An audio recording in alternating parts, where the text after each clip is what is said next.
The Shem, with a question mark. Uru, as in you are you, is the Aboriginal name for the El place of the Uru, you are you. This place of El, as in El, or interdimensional phase shift, is called Shem. Shem is a place where we often will find megaliths, usually made of granite. They act like antennae, projecting into the earth energy and the grid lines. The monolith, pyramid, ziggurat, Stonehenge, etc., creates a sort of acupuncture needle to connect that vortex energy spot to another one interdimensionally.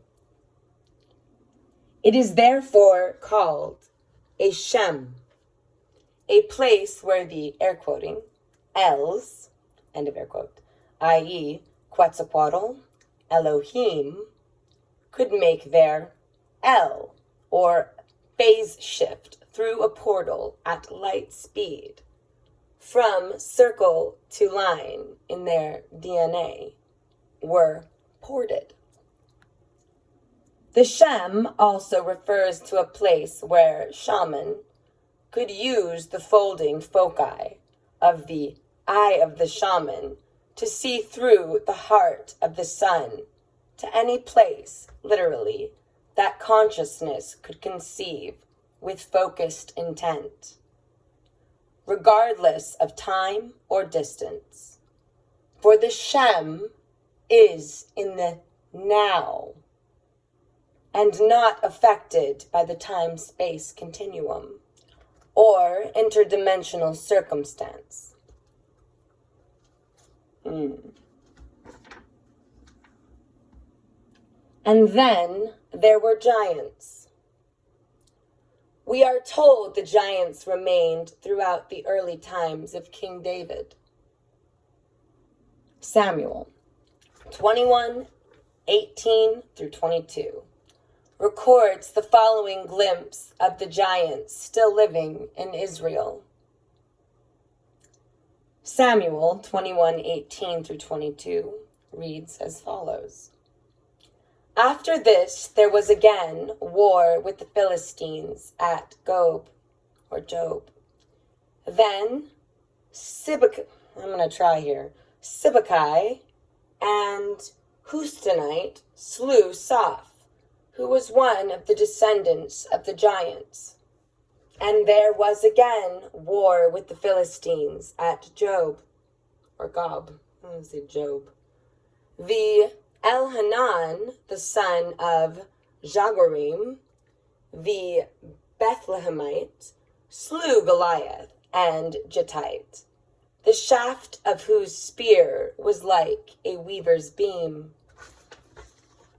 And there was again war at Gath, where there was a man of great stature, who had 6 fingers on each hand, and 6 toes on each foot. 24 in number. And he also was descended from the giants. And when he taunted Israel, Jonathan, the son of Shimei, David's brother, slew him. These 4 were descended from the giants in Gath, and they fell by the hand of David and by the hand of his servants.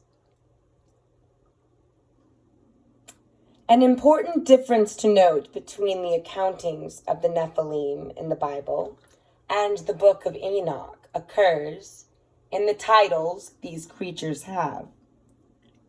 Genesis refers to them as, air quoting, sons of God, end of air quote, while the book of Enoch most often calls them, here we go, air quoting, watchers, end of air quote. In the Bible, this term is only found in the book of Daniel. I shall read. Daniel 4:17. This matter is by the decree of the watchers, and the demand by the word of the holy ones, to the intent that the living may know that the Most High ruleth in the kingdom of men, and giveth it to whomsoever he will, and setteth up over it the basest of men. Ooh. The text of the book of Enoch alleges that 200 of these watchers descended to earth in the days of Jared, an event that can be corresponded with the text in Genesis 5:18. Some of these watchers, so to speak, are identified by name. The worst of this group is called Azazel, A-Z-A-Z-E-L. Other Jewish manuscripts also identify an entity called Azazel, who, and I'm air quoting here, scattered over the earth the secrets of heaven and rebelled against the Mighty One. End of air quote. He is also mentioned in Leviticus 16 as a demon who inhabited a region in the Judean wilderness. Here's an excerpt from the book of Enoch, 1-6. 1. And it came to pass, when the children of men had multiplied, that in those days were born unto them beautiful and comely daughters. 2. And the angels, the children of the heaven, saw and lusted after them, and said to one another, Come, let us choose us wives from among the children of men. 3. And beget us children. And Simjaza, who was their leader, said unto them, I fear ye will not. And 4. Indeed, agree to do this deed, and I alone shall have to pay the penalty of a great sin. And they all answered him and said, Let us all swear an oath, and all bind ourselves by mutual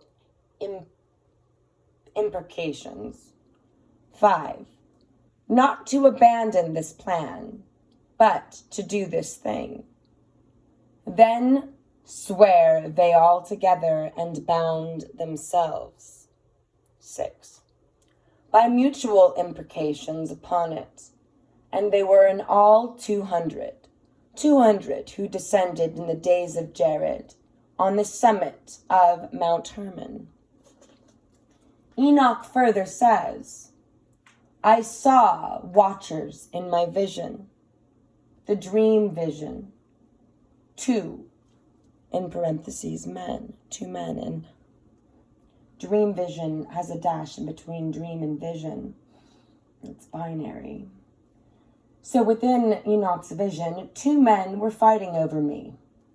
They were saying and holding great contest over me. I asked them, Who are you that you are thus empowered over me?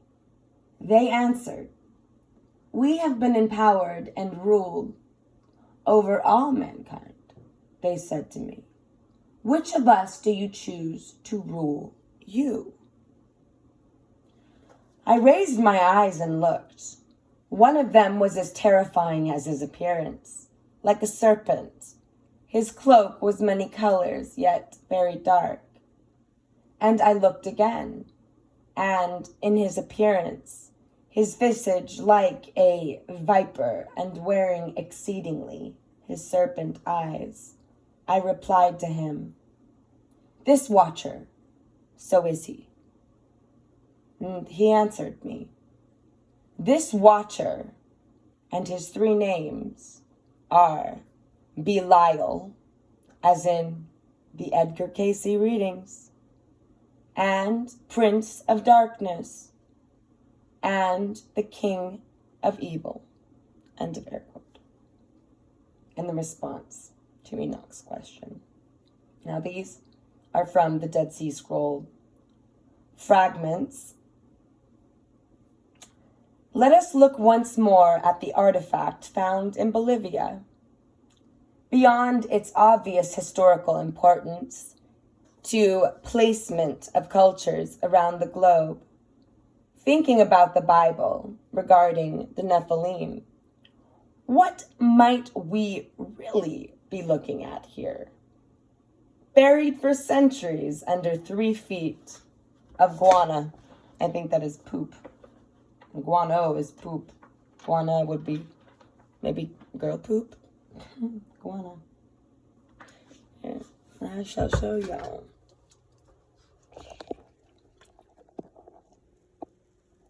Pretty incredible, isn't it? So, what might we really be looking at here?